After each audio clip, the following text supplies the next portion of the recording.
please arrange this, and he does. I don't have to do it all. It's quite remarkable. So, any sharing you'd like to do would be most welcome.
I'm a little concerned that my audio is not working.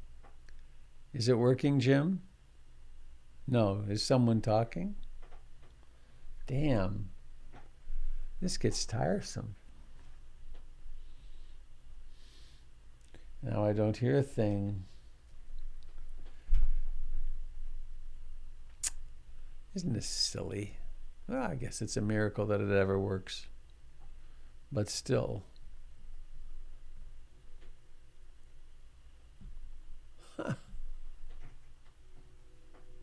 Oh, CPU usage, 95%.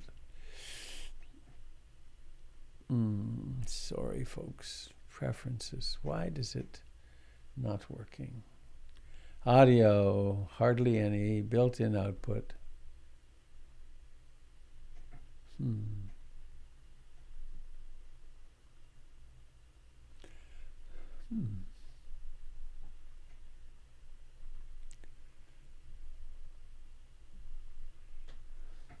Jim, why don't you take the helm and proceed, and I will do something. I will, what's the time? I'll sign out and I'll come back in. But if you, with you as co-host, it'll persist, okay?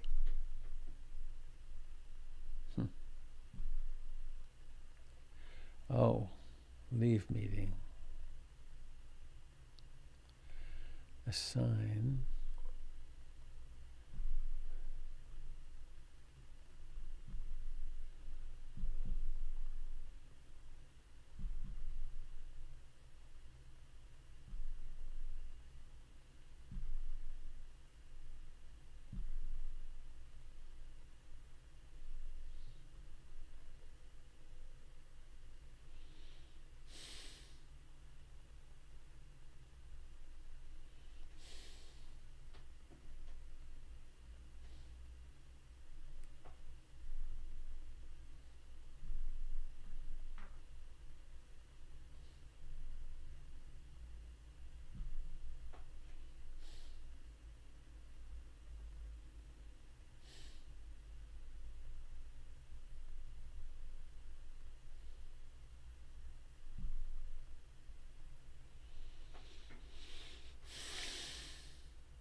That it is recommended that if you are over 55 for the next month at least, that if you go outside, even with the face mask, you might want to also use a face shield.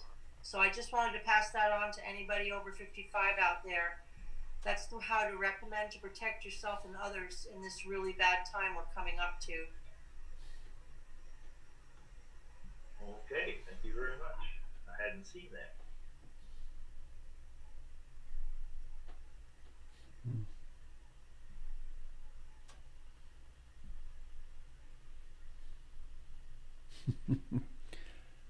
Hello?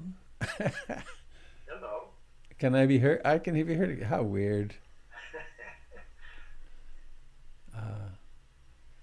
Just as just as some of us are waiting sort of with bated breath for the 20th of January at noon, I'm waiting now for the 15th of January sometime when my new computer will arrive.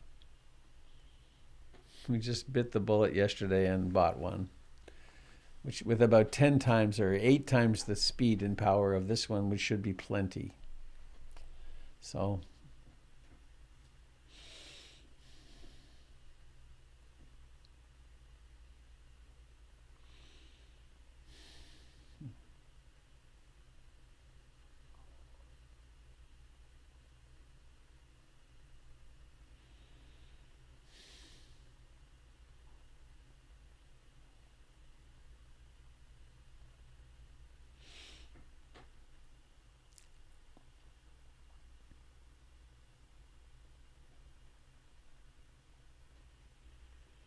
Very quiet morning. mm-hmm. Hi, Robert. It's Catherine. Hi, Catherine. Hi. I just wanted to share after I shared with the group yesterday about my mother, I just took in what you all said, and when I visited her, I mean I couldn't help it. There's stuff I had to organize, but I really did. I just sat with her and I asked her about what her stuff was and the stories behind some of it, and it was really nice. And I really did. I felt the whole community, the whole sangha there with me. So you guys all came with me yesterday. It was very nice. Lovely. Yeah, thank you.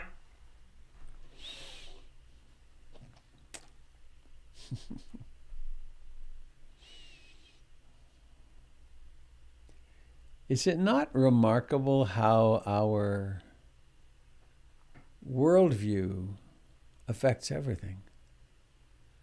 That first step of the Eightfold Path, the wise understanding.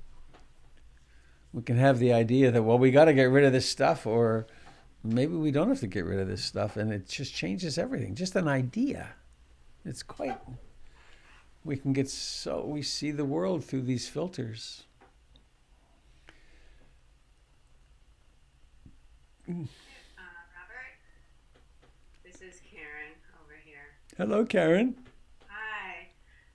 I really enjoyed the meditation today. The whole birth to death almost. I thought that was really lovely, and it was a good visual. I'm a twin, and there are 7 kids in our family. So I don't know that I got all the attention and love, you know how that goes. So through this whole meditation, I was just really holding myself in love. And I know that you mentioned about loving, I love fill in the blank, put your name in there. And I carry that with me, not just during the meditation, but through the day. Yay. It's really wonderful. So thank you for that. Mm-hmm. That's a powerful mantra. It really is. There's all kinds of great Hindu mantras and Buddhist mantras, but that I love you with your name at the end is really quite potent.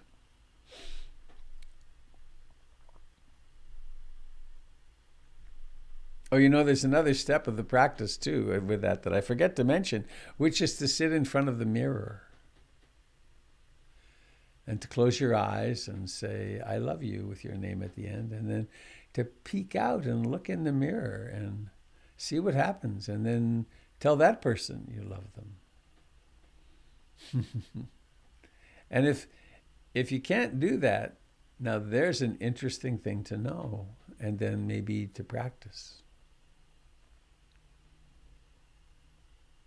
Sometimes just say hello. Hello there, because it's like that awareness, Right, it's right. like reminding myself that I'm not this body, I'm not this woman, I'm this awareness.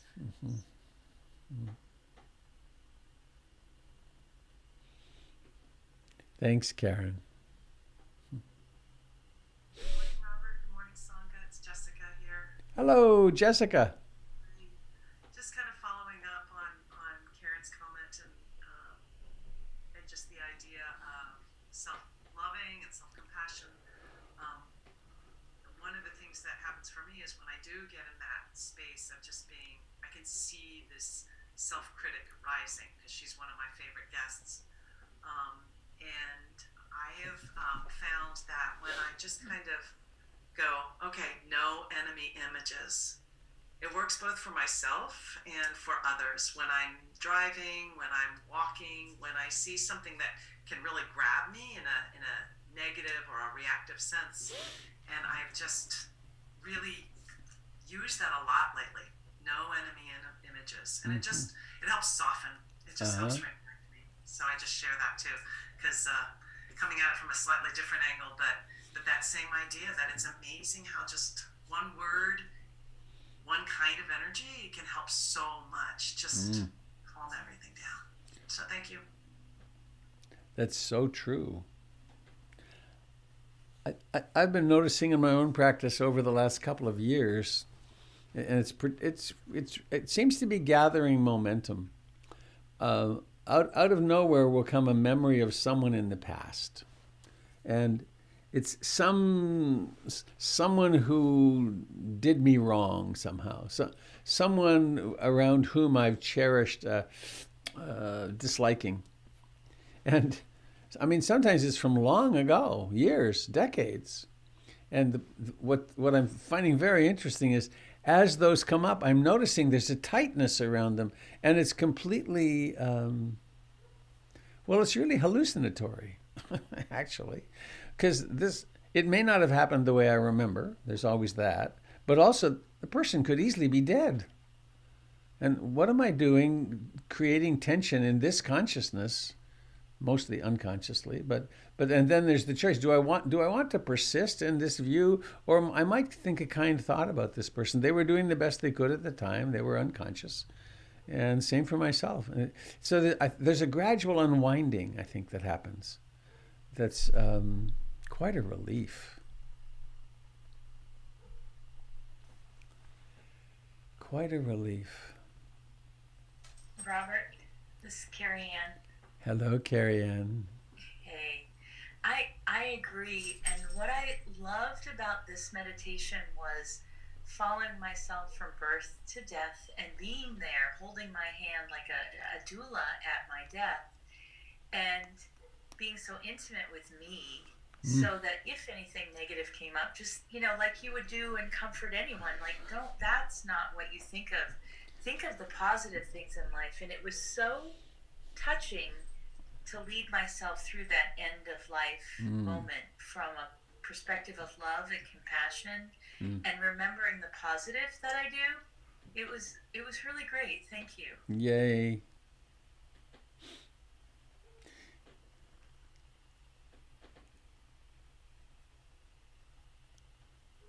There's a practice that I learned from an old teacher in Sri Lanka who came from Sri Lanka, which is that at the end of each day, to remember, as you go to sleep, to remember and maybe even to write down 5 kind acts that you did today. 5, and they don't have to be, Nobel Prize acts. They're just giving someone a parking place or fixing someone's breakfast or taking care of yourself. To remember them and to reflect upon them as you go to sleep, with the intention that on one's deathbed, the practice is there of all the goodness that you've done in your life and all the generosity. And, it can run up against, you're tooting your own horn. That's stuff that I got a lot of in my childhood. But actually, you're reflecting on your goodness is really an exquisite practice. And then it starts to carry over. You see other people in their goodness.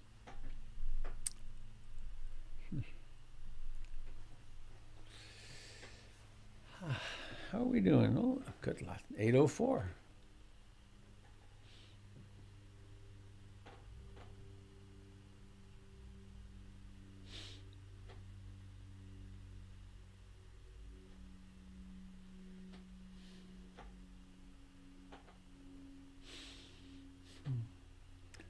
I delight in the familiarity of faces.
Hello.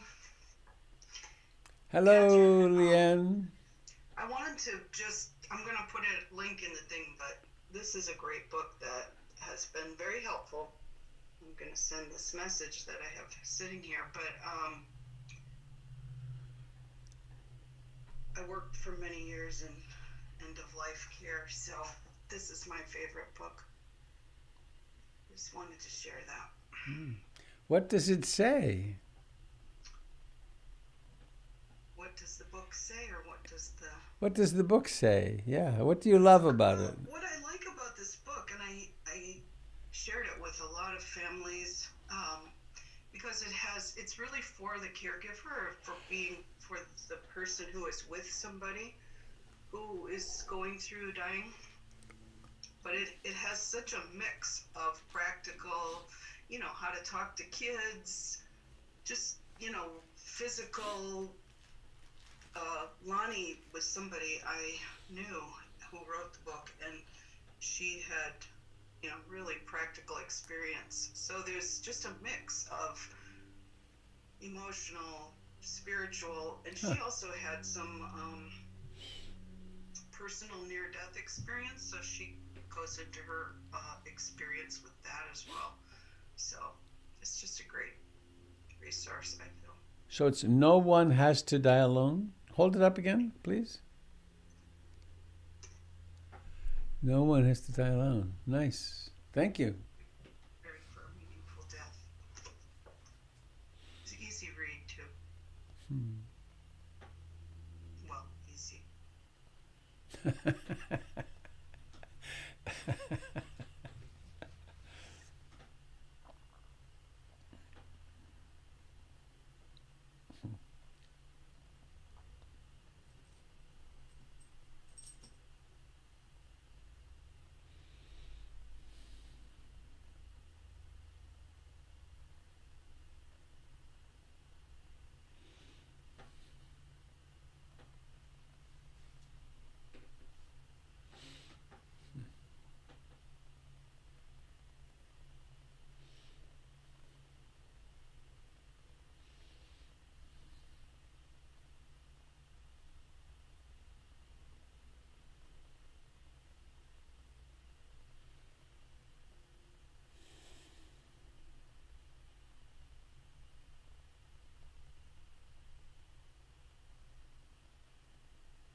I notice in myself as we sit in silence, at first there's a sort of excitation, a kind of readiness for the next sudden sound will come out. And then as it persists, as time passes, quote, whatever that is, there's a settling into the quiet more. And then it gets to be really a sweet, receptive silence in which something may happen or something may not, but there's less anticipation of something happening. It's more like, oh, we're in silence.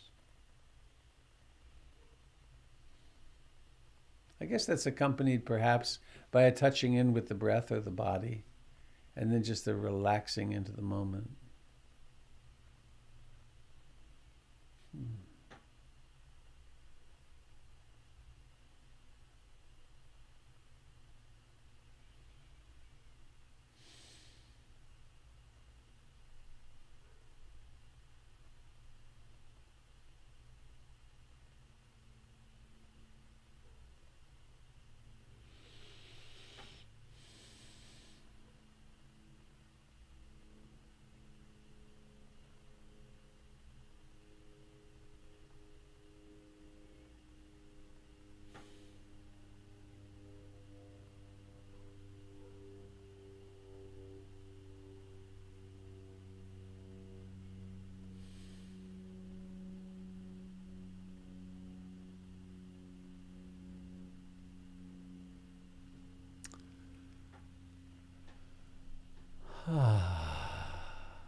Well, before we go, I'd like to just remind everybody that the other gatherings at PIMC continue. Gregory Malouf is on tonight, and Doug Pullen tomorrow, and there's really rich teachings that are available almost every night of the week.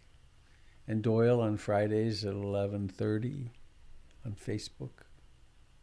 And Zoom now, yeah. So, last call.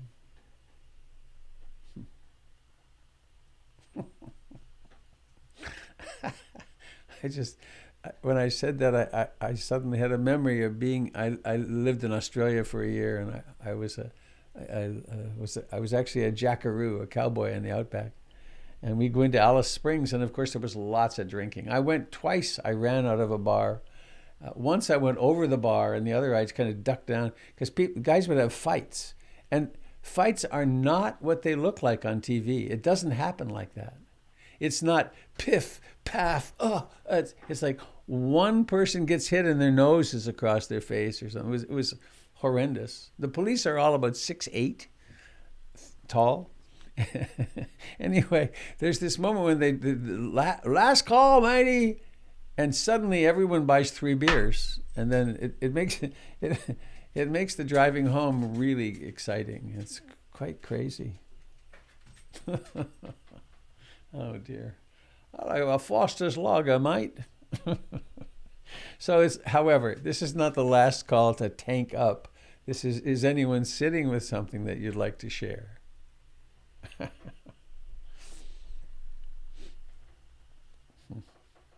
Robert, it's KB. KB, hello. I just caught the end of your advice to wear a mask now too. Or Face mask. They're saying face mask and a regular mask if you're over 55 for this really rough period we're going into.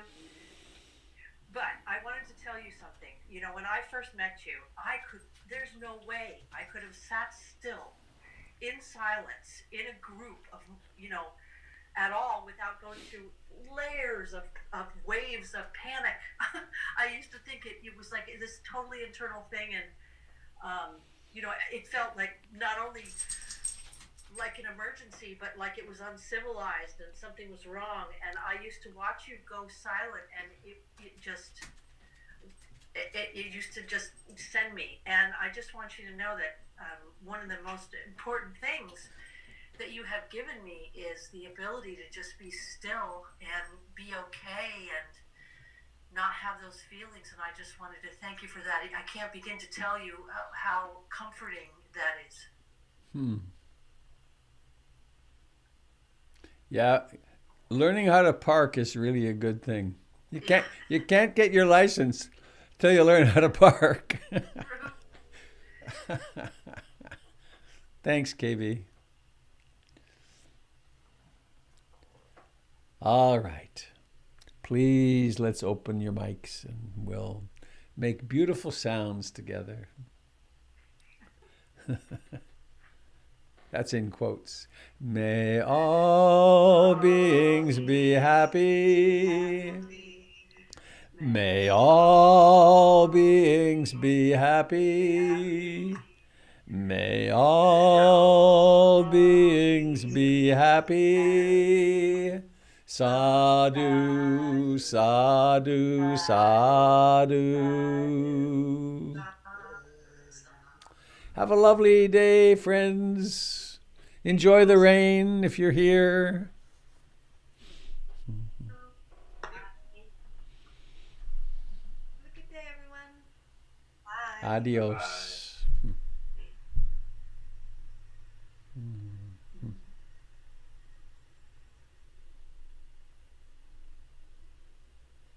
Oops, I lost it. Where'd it go? Oh, Jim ended it. Mm-hmm.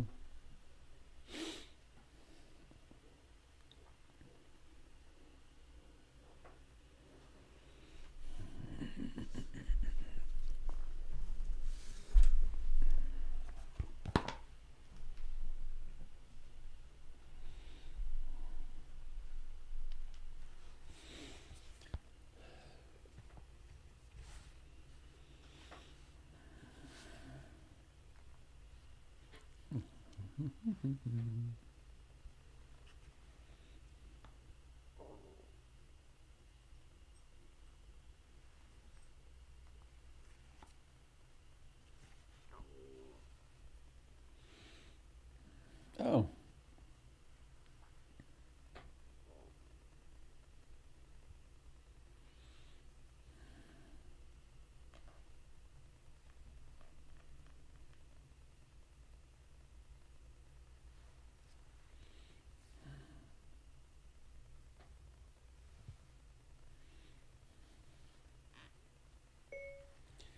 Hello, dear Russell, period.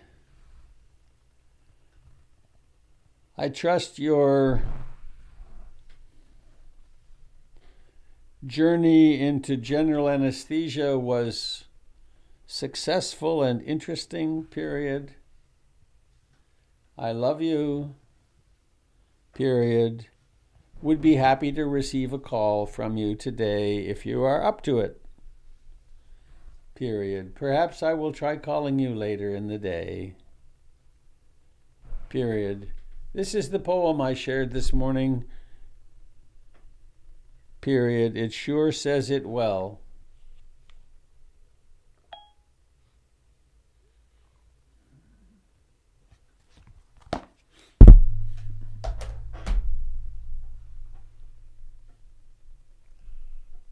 Oops.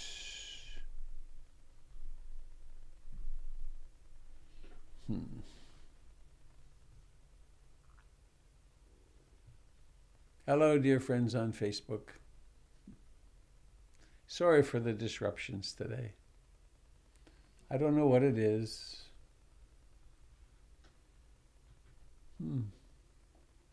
Zoom uses a lot of CPU. Whatever that is.